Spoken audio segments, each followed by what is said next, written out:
Hi folks, and welcome to another episode in a video series presented by KupoCon, where I'll be exploring the Final Fantasy VII compilation lore and Easter eggs that appear in the remake. I'm MJ Gallagher, author of the unofficial Final Fantasy VII Novelisation, the standalone novel The Nibelheim Incident, which is now an audio series also produced by KupoCon, and the forthcoming book, Norse Myths That Inspired Final Fantasy VII. The purpose of this series is to discuss a lot of the detail hidden within the remake, and to provide a broader understanding for new and veteran fans alike. In the last episode, I dissected Chapter 5 of the game, Dogged Pursuit, which covered Cloud, Barrett and Tifa's journey through the Midgar Plate's railway tunnels en route to bomb Mako Reactor 5. This time around, I'll be breaking down Chapter 6, titled Light the Way. It'll inherently include spoilers, but anything beyond Chapter 6 is minimal and mainly speculation. However, as always, if you're not familiar with the original story, there will very likely be heavy spoilers. As in the previous chapter, this portion of the game is shy on lore or Easter eggs. To supplement that though, I've included a bonus section at the end of the video where I'll talk a little bit about the remake's 3 downloadable summons, Chocobo Chick, Carbuncle and Cactuar. But for now, let's get started. The chapter opens with our trio of heroes arriving at the suspended framework on the underside of the Sector 4 plate. It's evident from the outset that this is a fairly inhospitable environment, with howling winds and an eye-watering plummet to the slums. Stepping off the transport platform from the railway tunnels, the party pauses to get their bearings. Barrett comments that the immense structure in the distance is the Mako Reactor 5 support pillar, their destination.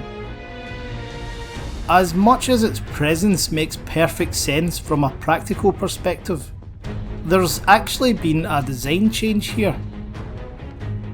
In previous compilation titles, the reactor facilities themselves had bulbous bodies whose foundations stood around the perimeter of the slums, and only their necks and chimneys rose above the plate. While never stated explicitly, it was suggested that the reactor cores were buried somewhere within these structures, closer to the surface than to the upper city. The existence of the support pillar in the remake therefore indicates that the reactor core is nearer the plate in terms of elevation, which means, by inference, that the great pool of liquid Mako we saw in Chapter 1 has been extracted and pumped from beneath the ground all the way up to the plate. When you think about it that way, the whole facility seems far more volatile than what we had previously imagined. As short and relatively uneventful as this section is, I applaud the remake's creators for their innovation in turning what is essentially a couple of screens in the original game into a fleshed out dungeon, though I use the term dungeon in the loosest sense here. What impressed me most about this area is the amount of time that's afforded to the player to quite simply gaze down at the slums. The 2D paint render of the corresponding location in the old game presents little in the way of scale, so you don't really get to appreciate how high up the characters actually are. This, however, has an entirely different feel. It's almost as if a sense of vertigo is being forced upon the player. As you progress through the chapter, you can't help but repeatedly stop and view the landscape below. From the various platforms, you can observe the central complex at the heart of the city, the numerous factories and facilities dotted throughout the slums, the city boundary, and even the barren wastelands that lie beyond, the latter of which feature significantly in Advent Children and Crisis Core. Unfortunately, despite its proximity to the reactor support pillar, there's no way to glimpse the church in the Sector 5 slums from up here, which is what I personally spent most of my time looking for. One of the things I'm grateful for in the remake is that creators have retconned the official height that the plate looms above the slums. In the original game, when Jessie shows Cloud the 3D map of Midgar on the train, she describes the upper city as being 50 metres in the air. Based on the subsequent visuals of the slums, this seemed wildly inaccurate, never mind wholly impractical. Even though the same approximate elevation is shown in Advent Children, Crisis Core and Dirge of Cerberus, none of these games, nor the Ultimanias for that matter, ever addressed the point. It isn't until the train journey at the end of Chapter 2 in the remake that we finally have a more realistic height presented, with Jessie telling us that the plate is actually 300 metres above the slums. Something that isn't really shown in the original Final Fantasy VII are the sun lamps used to illuminate the lower city from above, supplementing natural daylight or replacing the moon during the night. These hulking lights play a large role in Chapter 6, hence its name. Soon after arriving at Section F of the maintenance platforms, Cloud, Barret and Tifa discover a control room and learn that for power to be restored to certain areas, they must redirect the energy supply from the sun lamps. There's a wall chart in the control room which conveniently explains all this, and observant fans may have spotted that the faded point 4 on the display relates to the security robots being disabled by the power shortage. As they make their way to the Section F lamp, Tifa goes on to remark that while these lights are important to the people of the slums, it must take an enormous amount of Mako to keep them running. This is a curious comment because it reflects how Avalanche themselves can be pretty selective with their Mako usage at times. We know that the organisation's goal is to eradicate the Shinra Corporation's exploitation of the lifestream as an energy source, but so often we see them overlook their own consumption of it. Travelling back and forth from the plate on trains powered by Mako is just one example of this. And unless 7th Heaven or Stargazer Heights have their own oil or coal powered generators, we can assume they too draw from Shinra's supply.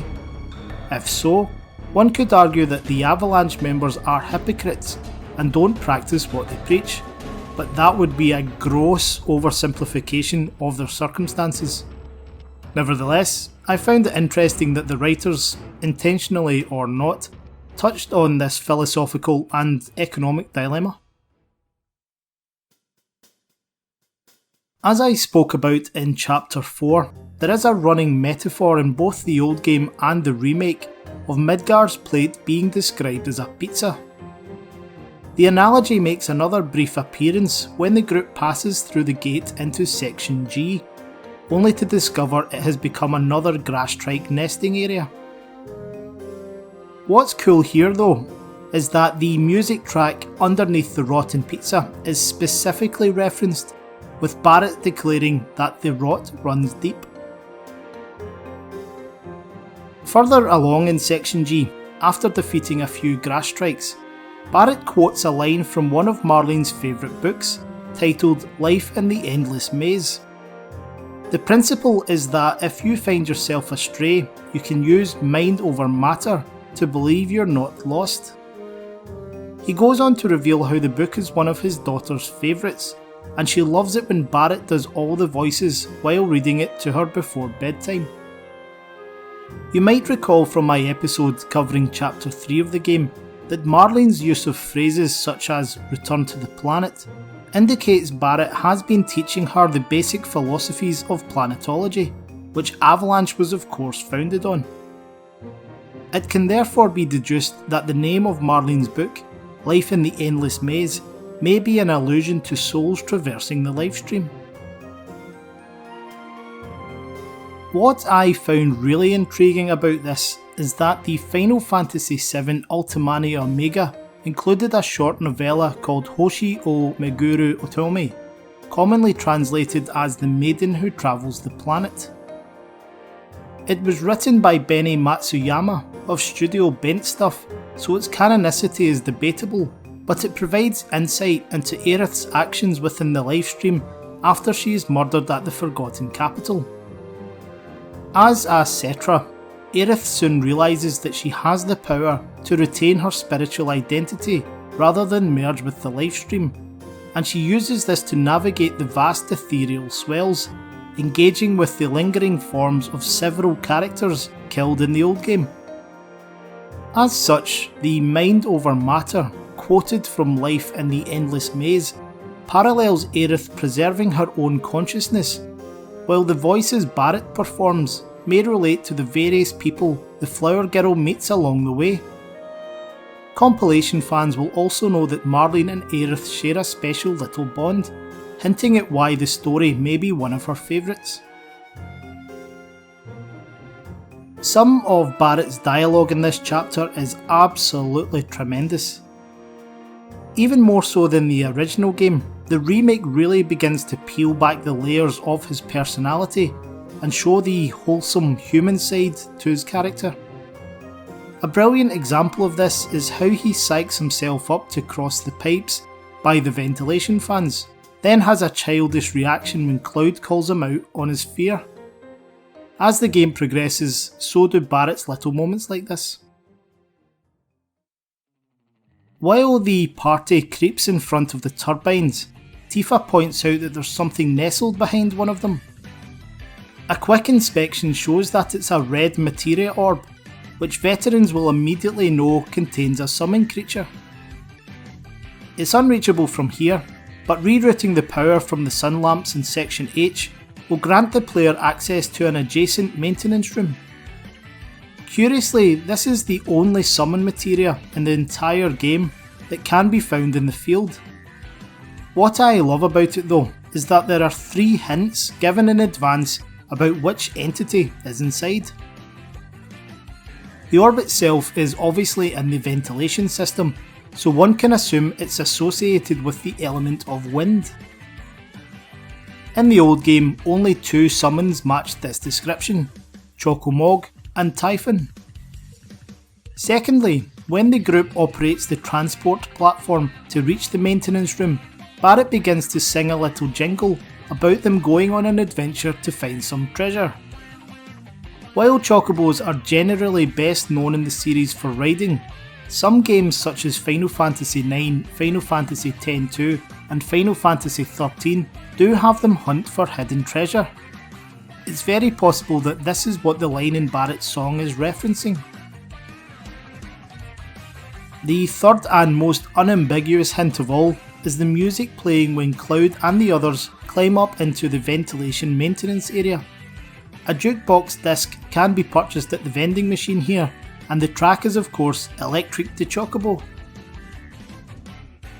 And just in case all of this wasn't clear enough, what the group collects from the ventilation shaft is indeed the Chocobo and Moogle summon materia, which can be used to invoke both creatures to aid you in battle. When the trio first arrives at the cargo platform in Section H, they determine that they will need to shut off all the sun lamps to power the mechanism.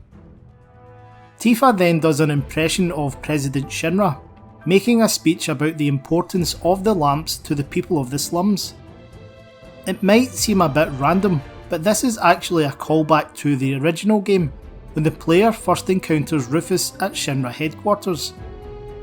Rufus addresses the party by revealing how he intends to control the world with fear, and Tifa responds by quipping how the new president likes to make speeches, just as his old man did. Having disabled all the sun lamps, Cloud is finally able to activate the cargo platform. As they leave the underplate Section H, Tifa wonders aloud what Mako Reactor 5 is going to be like. Barrett paints a pretty bleak picture for her, comparing it to a slaughterhouse, and warns her to prepare for the smell of the Mako. Tifa's acknowledgement is subtle, but it's enough to remind veteran fans that this won't be her first time in a reactor, and she certainly won't be unfamiliar with the stench. During the Nibelheim flashback in the original game, when Sephiroth first enters the town square, he remarks that the Mako smell is pretty bad there. This of course suggests that local residents would be used to it. The climax of the flashback also has Tifa enter the Mount Nibel reactor, challenging Sephiroth in a bid to avenge her father. It's a thing of beauty that the remake manages to encapsulate all those emotions for Tifa in a one-word response, adding greater weight to her admission later on that she is more nervous than she expected to be. And finally, after the party rendezvous with Biggs, there's another blink and you miss it moment where their comrade unveils the shaft he secured to get them into the reactor. Inspecting the cavity, Barrett seems a bit apprehensive about squeezing into it. This is lifted directly from the old game, when he has to be convinced by Cloud and Tifa to enter the chute beside the railway ID scanners, leading them under the plate. I also really like the introduction of the grappling guns here, because it addresses a minor plot hole in the original, concerning exactly how Biggs, Wedge and Jesse managed to retreat back to the slums while Shinra security was searching the Sector 4 tunnels, not to mention what Barrett's plan was for he and the others after they had escaped from the reactor. In my opinion, all these little details help to make the remake as great as it is. So that brings us to the end of my recap of Chapter 6, but as I highlighted in the introduction, I have some bonus content I'd like to discuss, the DLC summons that were available at the game's release. As part of Square Enix's marketing drive for the Final Fantasy VII Remake, they advertised that 3 downloadable summon creatures could be obtained by pre-ordering the standard digital version of the game, which unlocked Chocobo Chick, or the Deluxe Edition, which additionally unlocked Cactuar and Carbuncle. Believe it or not though, this selection of characters is more deliberate than it might seem. None of the 3 were summons in the original Final Fantasy VII, but all appear in Final Fantasy VIII. Cactuar actually debuted as a Guardian Force in that game, while the Chocobo, Boko, could be summoned into battle using Gysahl Greens. Much has been said about the connections between Final Fantasy VII and Final Fantasy X, and I'll touch on that in a later video, but there are a couple of Easter eggs for Final Fantasy VIII that pop up in the remake. This is no coincidence, as the trio of Final Fantasy worlds that producer Yoshinori Kitase, director Tetsuya Nomura, and scenario writer Kazushige Nojima have worked most closely on together have been Final Fantasies VII, VIII and X. Looking at these summons themselves, Cactuars and Cactuairs were initially monsters that could be fought in the old Final Fantasy VII. They also make brief appearances in the other compilation titles, and can actually be quite a nuisance in the Dirge of Cerberus extra missions. While not a summon per se, Cactuar is one of the creatures that can be obtained for Zack's digital mindwave reel in Crisis Core, repeatedly bombarding the enemy with its 1000 needles attack when its slots line up. Again, through Crisis Core, it also boasts a connection to a summon materia. When Zack opens the safe at the Nibelheim mansion, a Cactuar bursts out and scurries away, leaving the soldier to pick up the basement key. In the original game, it isn't a Cactuar that pops out, it's the Odin materia. Carbuncle was an intriguing choice to include in the remake, especially with its new look.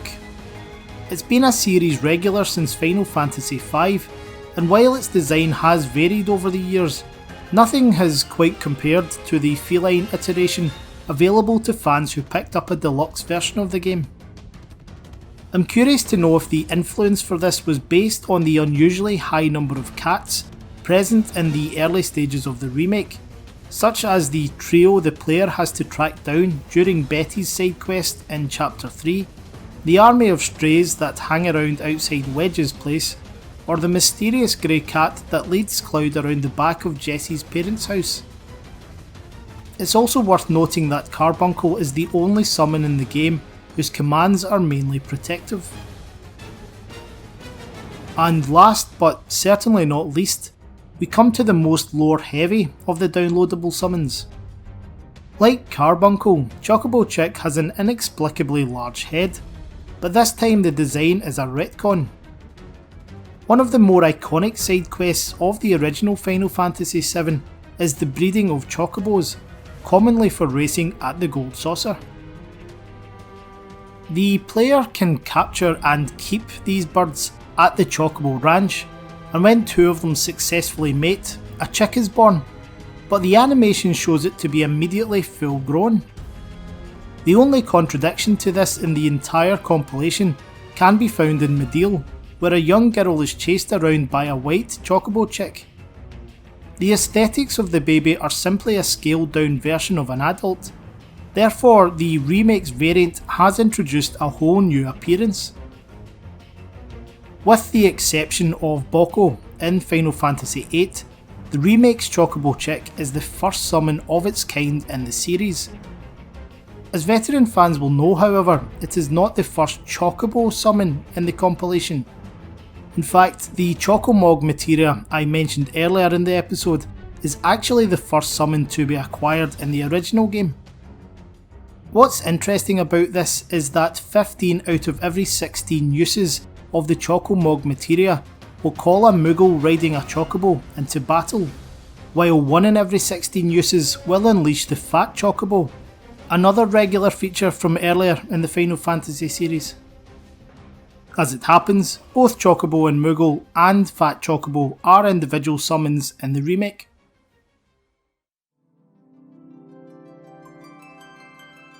Well guys, I hope you've enjoyed my compilation lore and Easter eggs from Chapter 6 of the Final Fantasy VII Remake, and please be sure to drop me a message with any feedback or something you think I've missed. If you haven't already done so, I invite you to check out my own Patreon account, where you'll find free downloads of my unofficial novelisation of Final Fantasy VII, the Nibelheim incident, and much more. Subscribers will also get access to a huge amount of original content as well, including project artwork, behind the scenes podcasts, mythology articles, etc. And be sure to look out for my new book, Norse Myths That Inspired Final Fantasy VII, which launches in mid-2020. But until next time, take care. I'm NJ Gallagher, in association with KupoCon, and I'll speak to you again soon.